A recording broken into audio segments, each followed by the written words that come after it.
What's up students? Myself Kushagra and welcome back to your channel जिज्ञासा class. तो आज की क्लास में हम अपने chapter 3 of accountancy which is change in profit sharing ratio among existing partners, उसी chapter को आगे कंटिन्यू करने वाले हैं। एंड आज हम एक नया टॉपिक स्टार्ट करेंगे which is accounting treatment of reserves and accumulated profits and losses. आज इस टॉपिक को स्टार्ट करेंगे एंड वीडियो को एंड तक देखना भाई, तभी समझ आएगा कि क्या हुआ इस वीडियो में, क्या क्या है इस टॉपिक के बारे में। तो प्लीज वीडियो को एंड तक जरूर देखना। एंड वीडियो को स्टार्ट करने से पहले बस यार मेरी छोटी सी रिक्वेस्ट है कि लाइक कर देना वीडियो को, चैनल को सब्सक्राइब कर देना अगर पहली बार आए हो, बेल नोटिफिकेशन ऑन कर देना जिससे कि मैं कोई भी लेटेस्ट वीडियो निकालूं तो वो आपकी नोटिफिकेशन मिस ना हो जाए। बस इतना सा ही काम करना है यार। और वीडियो को एंड तक तो जरूर देखना, चाहे लाइक करो या ना करो, लेकिन वीडियो को एंड तक देखना जरूर प्लीज। एंड बस ये सब बात हो गई तो वीडियो को स्टार्ट करते हैं। So let's begin. तो अब जब भी हम अपने प्रॉफिट शेयरिंग रेशियो को चेंज कर रहे होते हैं तो उस टाइम पे कभी कभार हमारे सामने ये आ जाता है कि भैया कुछ रिजर्व्स रखे हुए हैं कंपनी ने, या फिर कुछ ऐसे एक्यूमुलेटेड प्रॉफिट्स हैं या फिर लॉसेज है जिनको अभी भी ट्रीट करना बच गया है। तो इसकी एक सिंपल ट्रीटमेंट होती है कि आपको रिजर्व्स या फिर एक्यूमुलेटेड प्रॉफिट्स या फिर लॉसेस आपको सीधा सीधा उन पार्टनर्स के कैपिटल अकाउंट अगर कैपिटल फ्लक्चुएटिंग है, और या तो फिर करंट अकाउंट अगर कैपिटल फिक्स्ड है तो वहां पे आपको ट्रांसफर कर देने होते हैं।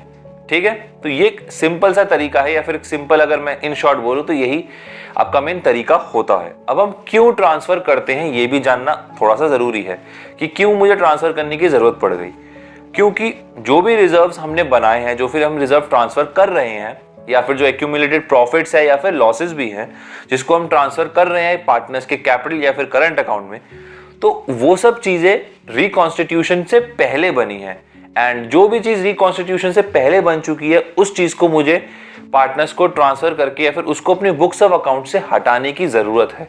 क्योंकि जब रिकॉन्स्टिट्यूशन होगा तो नई बुक्स बनेंगी, और नई बुक्स बनेंगी तो उसमें नई नई चीजें आएंगी, मैं दोबारा से रिजर्व्स बनाऊंगा, तो पुराने रिजर्व्स को मुझे ट्रांसफर कर देना होता है। ठीक है, तो पुराने रिजर्व्स या फिर एक्यूमुलेटेड प्रॉफिट्स एंड लॉसेस को पार्टनर के कैपिटल या फिर करंट अकाउंट में, एंड ये चीज याद रखनी है कि ओल्ड प्रॉफिट शेयरिंग रेशियो में ही हम बांटेंगे इसको, न्यू में नहीं बांटेंगे। हमें हमेशा ओल्ड प्रॉफिट शेयरिंग रेशियो में ही बांटना होगा। कभी कभार कुछ स्टूडेंट्स को कंफ्यूजन हो जाती है किस रेशियो में बांटना है इसको, तो हमेशा याद रखना कि ओल्ड प्रॉफिट शेयरिंग रेशियो में ही बांटना है। ठीक है, तो अब थ्योरी तो समझ ली यार कि भाई टॉपिक क्या होता है, क्यों हम बांटते हैं और कहां कहां बांटते हैं। तो कुछ जर्नल एंट्रीज भी देख लेते हैं कि कैसे बांटते हैं। अगर हम बात करें अपनी जर्नल एंट्री, वैसे तो आपकी स्क्रीन पे आई गई होंगी अब तक। अगर हम बात करें रिजर्व्स या फिर एक्यूमुलेटेड प्रॉफिट्स को ट्रांसफर करने की, तो इसकी सिंपल एंट्री होती है reserves slash profit and loss account debit, investment fluctuation reserves account debit, workman compensation reserves account debit, या फिर कोई भी अलग रिजर्व, उन सबको डेबिट कर देना है। और क्रेडिट में आएगा टू पार्टनर्स कैपिटल अकाउंट, इन सबको ट्रांसफर कर दो।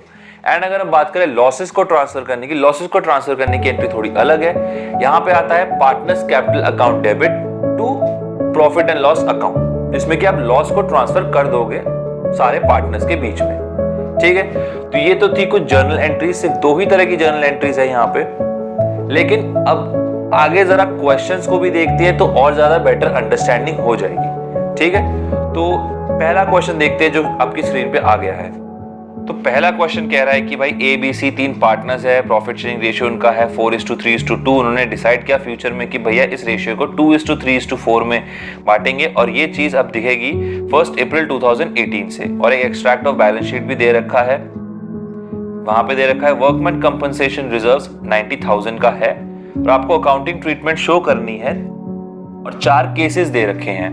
ठीक है, पहला केस, दूसरा, तीसरा, चौथा, ये आपको 4 केसेस दे रखे हैं, और इसके हिसाब से आपको एंट्रीज को पोस्ट करना है, सॉरी एंट्रीज को रिकॉर्ड करना है। जर्नल में थोड़ा हम पोस्ट करते हैं, जर्नल में तो हम रिकॉर्ड करते हैं।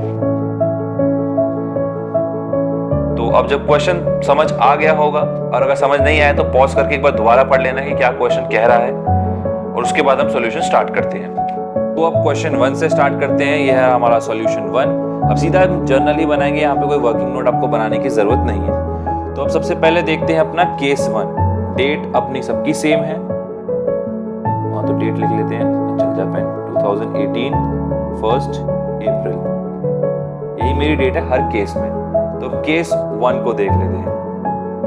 केस 1 क्या कह रहा था कि if there is no other information provided, अगर कोई दूसरी इंफॉर्मेशन आपको प्रोवाइड नहीं की गई तो क्या एंट्री हम करेंगे। तब एंट्री सिंपल हो जाएगी, जैसे हमने स्टार्टिंग में जर्नल एंट्री का एक स्पेसिमेन देखा था, मैंने बताया था आपको। रिजर्व्स, अब यहाँ पे जो रिजर्व है वो है workman compensation reserves account debit. मैं यहाँ पे लिख रहा हूँ वर्कमैन कंपनसेशन रिजर्व WCR, लेकिन तुम्हें भैया एग्जाम में पूरा ही लिखना पड़ेगा, तो ये गलती मत कर देना। अब 3 पार्टनर्स हैं यहाँ पे ABC, तो मैं जल्दी से एंट्री करता हूँ, उसके बाद मैं आगे समझाता हूँ कि क्या हुई है एंट्री। तो एंट्री यही है, workman compensation reserves account debit to A's capital to B's capital to C's capital account. अब अमाउंट क्या होगी इनकी, उनके ओल्ड प्रॉफिट शेयरिंग रेशियो में ही बटेगा, ये हमेशा याद रखना है। 90,000 कब का WCR है, एंड जब वो बटेगा तो A को मिलेगा 40,000, B को मिलेगा 30,000 एंड C को मिलेगा 20,000, क्योंकि ओल्ड प्रॉफिट शेयरिंग रेशियो में ही बटा है ये। ठीक है, नरेशन अपने हिसाब से डाल देना, जो भी तुम्हें पसंद आए, जैसी पसंद आए। नरेशन के पीछे मैं फालतू का टाइम बर्बाद नहीं करूंगा। ठीक है, अब आता है अपना भैया केस 2। केस 2 क्या कह रहा है, केस 2 कह रहा है कि आपका वर्कमैन कंपनसेशन का जो रिजर्व है उसमें से एक क्लेम निकल के आया है 45,000 का। ठीक है, तो अब उसकी भी एंट्री कर देते हैं। चलो पूरी ही एंट्री लिख देता हूं मैं। तो एंट्री आपके सामने ही है, workman compensation reserves account debit to workman compensation claim to partners capital account. तीनों में अब यहाँ पे कैसे पैसे को हम ट्रांसफर करेंगे। सबसे पहले तो 90,000 है, उसको डाल दो वर्कमैन कंपनसेशन रिजर्व में। 45,000 का आपका एक क्लेम आ गया है, एंड बाकी का जो पैसा है उसको ट्रांसफर कर दो तीनों पार्टनर्स के कैपिटल अकाउंट के अंदर। जितना रिमेनिंग बच गया है 20,000, 15,000 और 10,000। सेम वही नरेशन पे खुद लिख लेना। अब ये जो सेकंड केस था हमारा वो है कि अगर आपका वर्कमैन कंपनसेशन रिजर्व से कम का क्लेम आए। अब केस 3 देखते हैं। केस 3 क्या है भैया, अब केस 3 कह रहा है कि अगर आपका वर्कमैन कंपनसेशन क्लेम जो निकल के आया है वो है 99,000 का। अब ये सिचुएशन है जब आपका क्लेम ज्यादा निकल के आ रहा है, तो उस सिचुएशन में कैसे एंट्रीज करनी है। ठीक है, उस सिचुएशन में ज्यादा कुछ भी डिफिकल्ट या कुछ चेंज ऐसा नहीं है, एंट्री वहां पे भी सिंपल है। तो करते हैं, तो पहले एंट्री में लिख लेता हूं फिर मैं समझाता हूं। तो एंट्री यहां पे भी सिंपल ही है, वर्कमैन कंपनसेशन रिजर्व्स, उसके वहां पे आप 90,000 डाल दो। उसके बाद जो वर्कमैन का आपका क्लेम आया है, क्लेम कितने का आया है 99,000 का। ठीक है, अब बाकी का जो बैलेंसिंग फिगर है 9,000 वो चला जाएगा रीवैल्यूएशन के अंदर, वो रीवैल्यूएशन अकाउंट में चला जाएगा। ठीक है, तो ये तो आपकी बड़ी सिंपल एंट्री है कि जब भी आपका क्लेम ज्यादा हो तो ये करना है। अब एक चीज और, यहाँ पे एक और एंट्री बढ़ जाएगी क्योंकि आपके पास ये 9,000 आ गया है। अब इस 9,000 को कहीं ना कहीं हमें ट्रांसफर करना पड़ेगा पार्टनर्स को, क्योंकि रिजर्व तो पूरा खत्म हो चुका है, बाकी ये एक्स्ट्रा 9,000 बच गया, अब इसको भी मुझे ट्रांसफर करना पड़ेगा। अब उसी रीवैल्यूएशन को आपको पार्टनर्स कैपिटल में भी ट्रांसफर करना पड़ेगा, तो उसकी एंट्री भी सिंपल है, partners capital account debit A's capital B's capital C's capital to revaluation. अब अमाउंट कितनी आएगी, रीवैल्यूएशन में तो आपकी निकल के आई थी 9,000 जो एक्स्ट्रा था। अब इसी को उनके पुराने प्रॉफिट शेयरिंग रेशियो के हिसाब से बांट दो, तो A को मिलेंगे 4,000, B को मिलेंगे 3,000 और C को मिलेंगे 2,000। ठीक है, ये थी आपकी सिंपल एंट्री। अगर आपका जो क्लेम है वो रिजर्व से ज्यादा निकल के आ जाए तो वहां पर 2 एंट्री हो जाएंगी। ठीक है, अब यहाँ पे भी लाइन खींच देते हैं तुम लोग भैया, ये वाली लाइन एग्जाम में पेंसिल से खींचना, मतलब स्केल लगा के खींचना, ऐसे मत खींच लेना, देखने में अच्छा लगेगा। ठीक है, अब अपना केस 4 देख लेते हैं। केस 4 क्या कह रहा है, केस 4 तो भैया बहुत सिंपल है कि आपका क्लेम 90,000 का ही आया है, तो क्या करना है। सिंपल, यहाँ पे एंट्री कोई इतनी डिफिकल्ट नहीं है, तो एंट्री भी पोस्ट कर लेते हैं। तो उस केस 4 की भी एंट्री भैया सिंपल है, workman compensation reserves account debit to workman compensation claim. ठीक है, ये एंट्री कर देना, आपका काम हो जाएगा, क्योंकि आपका भैया क्लेम कितने का है? 90,000 का, एंड आपका रिजर्व भी 90,000 का ही है। तो हमारा पहला जो पार्ट है वो हो गया खत्म। ये पहला क्वेश्चन यहीं पे खत्म होता है। आई होप समझ आ गया होगा, एंड अगर समझ नहीं आया तो भैया आपको पता है क्या करना है। तुम लोग स्टूडेंट्स हो, तुम्हें पता है कि तुम्हें क्या करना है, तो वो वाला काम कर देना अगर आपको समझ नहीं आया ये क्वेश्चन। ठीक है, एक और क्वेश्चन भी देख लेते तो और बेटर अंडरस्टैंडिंग हो जाएगी। जैसे प्रीवियस वाला क्वेश्चन था वर्कमैन कंपनसेशन रिजर्व्स के ऊपर, ये वाला क्वेश्चन होगा आपका इन्वेस्टमेंट फ्लक्चुएशन रिजर्व्स के ऊपर। अब क्वेश्चन क्या कह रहा है कि एबीसी पार्टनर्स है, सेम चीजें बहुत ज्यादा सेम है कि पहले उनका रेशियो 4:3:2 था, अब उन्होंने डिसाइड किया कि 2:3:4 में हम बांटेंगे, और ये इफेक्ट दिखेगा 1 अप्रैल 2015 से। ठीक है, बैलेंस शीट का एक्सट्रैक्ट दे रखा है कि आपने इन्वेस्टमेंट फ्लक्चुएशन रिजर्व 18,000 का बनाया है, और इन्वेस्टमेंट की जो कॉस्ट है एट कॉस्ट जो भी मार्केट वैल्यू चल रही है वो है 2 लाख रुपए। फिर इसको लेके भी कुछ ऑल्टरनेटिव 5 केसेस दे रखे हैं।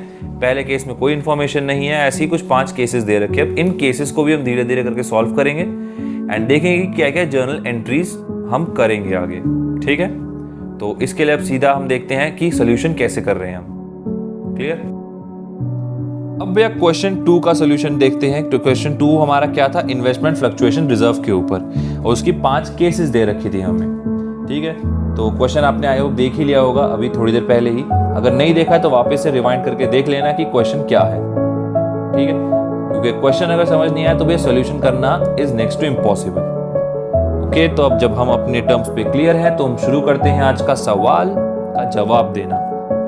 तो जवाब कहाँ से शुरू होगा? पहला केस, तो पहले तो डेट डाल लेते कि भैया डेट क्या है, 2018 और 1 अप्रैल। यहाँ पे भी हर एक ट्रांजेक्शन की डेट सेम ही है, तो भैया अलग अलग डेट लिखने की जरूरत ही नहीं है। ठीक है, अब उसमें सबसे पहले केस 1 देखते हैं अपना। केस 1 क्या कह रहा है कि केस 1 कह रहा है कि जब आपके कोई इंफॉर्मेशन गिवन नहीं है, अब जब कोई भी इंफॉर्मेशन गिवन ना हो तो हमने वर्कमैन कंपनसेशन में जैसे किया था वैसे ही हम यहाँ पे कर देंगे।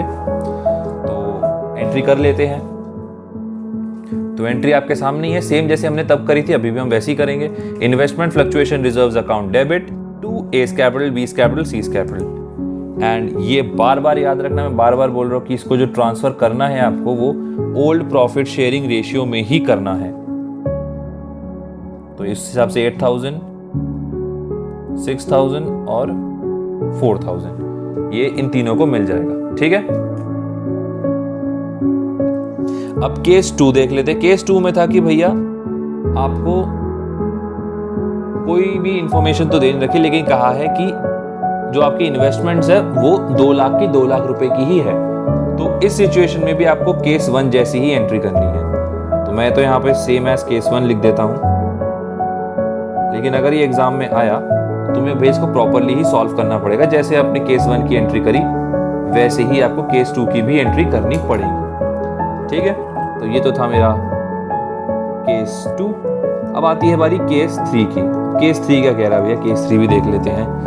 केस 3 कह रहा है कि अगर आपकी मार्केट जो वैल्यू है इन्वेस्टमेंट्स की वो 1,91,000 की आ गई है, तो इस सिचुएशन में क्या करना है? आपकी वैल्यू कम हुई है, 2 लाख से 1,91,000 पे आ गई है, मतलब वैल्यू कम हुई है। तो इस सिचुएशन में आपको अपना जो इन्वेस्टमेंट का जो कैप फ्लक्चुएशन आपने रिजर्व बना रखा है उसको यूज करना पड़ेगा।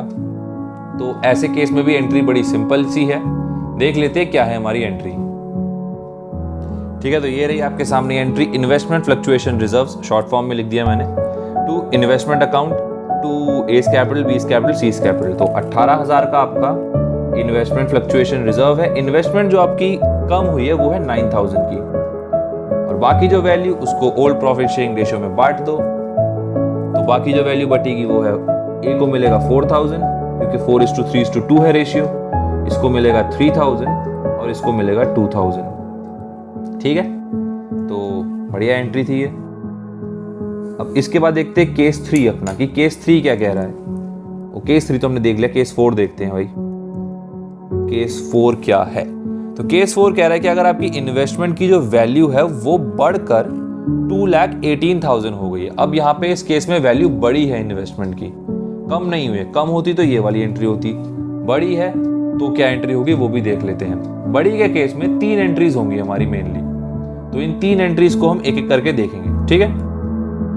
तो मेरी 3 एंट्री में पहली जो एंट्री है कि आपका जो वैल्यू बड़ी है इन्वेस्टमेंट की वैल्यू बड़ी नहीं, जो आपका इन्वेस्टमेंट फ्लक्चुएशन रिजर्व है, क्योंकि अगर इन्वेस्टमेंट आपकी बड़ी है तो उस केस में आपका जो रिजर्व है उसका कोई काम हुआ नहीं है, तो उस रिजर्व को बांट दो पार्टनर्स के बीच में। तो अपनी एंट्री सेम है, investment fluctuation reserves account debit to partners capital account. आपका IFR है 18,000 का और बाकी 8,000, 6,000 और 4,000 में आप अपने पार्टनर्स को वो पैसा बांट सकते हो। तो ये तो हो गया आपका ये वाला केस। अब सेकंड केस है कि अगर जो आपकी इन्वेस्टमेंट बड़ी है, इसी में जो सेकंड एंट्री है वो है कि आपकी इन्वेस्टमेंट बड़ी है, तो भैया जो बड़ी है इन्वेस्टमेंट 18,000 से, उसको आपको पहले रीवैल्यूएशन में ट्रांसफर करना पड़ेगा और फिर वहां से वो पार्टनर्स कैपिटल अकाउंट में जाएंगी। अब क्यों जाएंगी? क्योंकि भैया ये प्रॉफिट है आपके लिए, तो प्रॉफिट पहले रीवैल्यूएशन में जाता है, फिर वहां से पार्टनर्स कैपिटल के अंदर बढ़ता है वो, ठीक है। आई होप समझ आ गया होगा। अगर ये समझ नहीं आया तो दोबारा इस लाइन को सुन लेना। तो एंट्री हमारी है कि जो बड़ा है इन्वेस्टमेंट वो है इन्वेस्टमेंट अकाउंट डेबिट, तो यहां पे डेबिट लिखना भूल गया था, टू रीवैल्यूएशन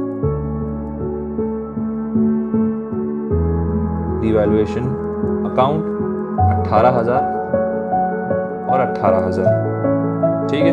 अब इसी रीवैल्यूएशन के प्रॉफिट को आप बांट दो पार्टनर्स कैपिटल अकाउंट के अंदर।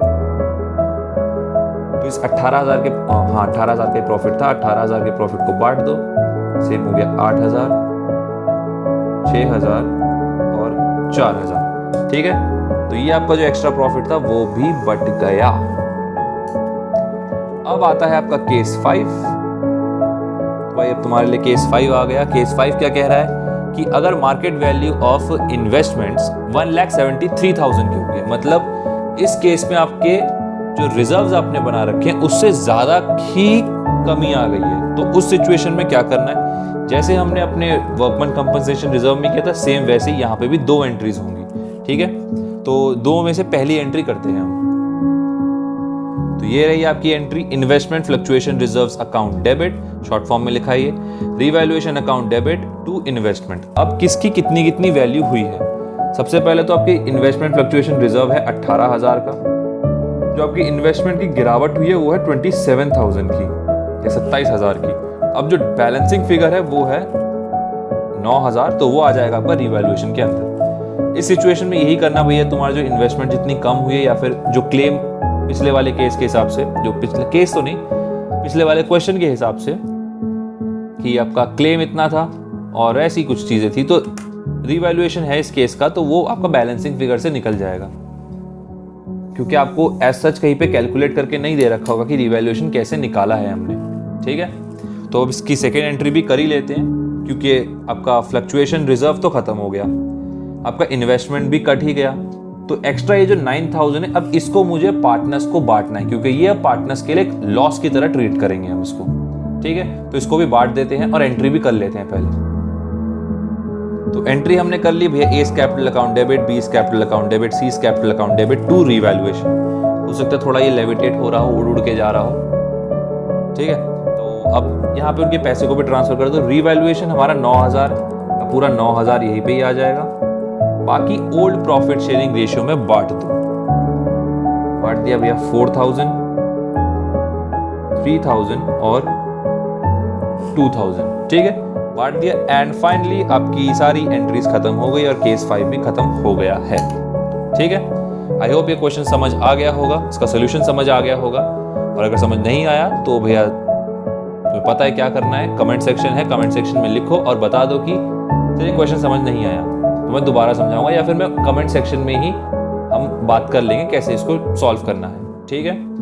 यहाँ पे हमारा आज का topic accounting treatment for reserves and accumulated profits slash losses, ये टॉपिक खत्म होता है। एंड इस टॉपिक से रिलेटेड आपके अगर कोई भी डाउट है, कुछ भी ऐसा है जो समझ नहीं आया है, उसके लिए कमेंट सेक्शन खुला है, नीचे कमेंट कर दो कि हमें ये चीज़ समझ नहीं आई। मैं हो सकता है कि आगे कभी उसकी वीडियो निकालूं, या फिर मैं आपके डाउट कमेंट सेक्शन में ही सॉल्व कर दूं, ठीक है। तो अब एक समरी भी देख लेते हैं कि हमने क्या पढ़ा आज के टॉपिक में। हमने मेनली आज accounting treatment of reserves and आपके अक्यूमुलेटेड प्रॉफिट्स एंड लॉसेस को पढ़ा, उनकी जर्नल एंट्रीज देखी और 2 तरह के क्वेश्चंस भी देखे कि जो थोड़े डिटेल में थोड़े बड़े क्वेश्चंस थे, हमने वो भी देख लिया आज।